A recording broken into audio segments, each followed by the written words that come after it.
బ్రతుకులో పాపంలో నిష్ఠగా ఉండండి, అపవిత్ర కార్యాలకు దూరంగా ఉండండి. నేను ఒకటే చెప్తాను ఎప్పుడు కూడా, పాపికి దగ్గరగా ఉండండి.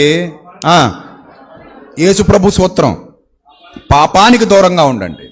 మళ్ళీ చెప్తున్నా, పాపికి దగ్గరగా ఉండండి, పాపానికి దూరంగా ఉండండి.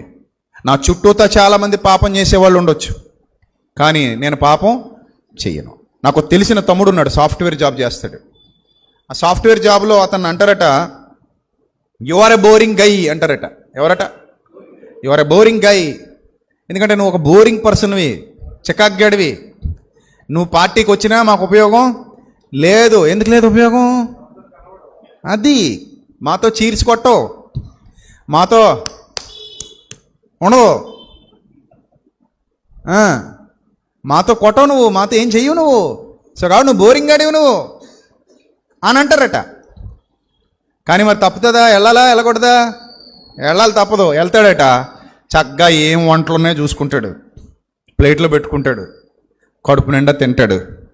ఏమైనా జ్యూసులు ఉంటే చూసుకుంటాడు, చక్కగా గ్లాసులో పోసుకుంటాడు, చక్కగా జ్యూస్ తాగుతాడు, ప్రశాంతం కూర్చొని వాళ్ళు చేసే చిల్లర పనులు కాసేపు చూస్తాడు.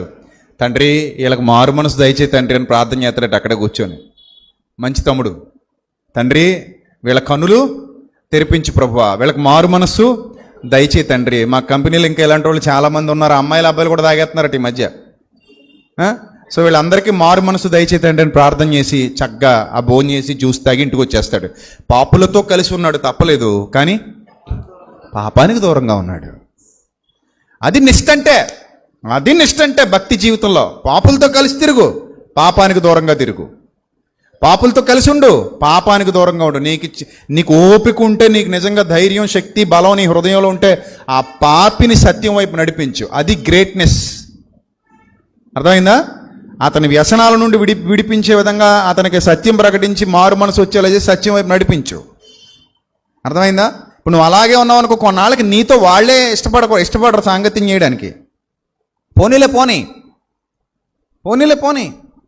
కానీ నువ్వు మాత్రం నీ భక్తి జీవితపు నిష్టను కాపాడుకో. అది తిండి దగ్గర కాదయ్యా, బ్రతుకు దగ్గర చూపించవయ్యా నీ నిష్ట. తిండి దగ్గర నువ్వెట్టా చూపించగలవు? నీ తరమా? నీ తరం కాదు. పని కట్టుకొని నీ బలహీనతను మాత్రం ప్రదర్శించకంతే. అర్థమైందా? బలహీనతను ప్రదర్శించకు.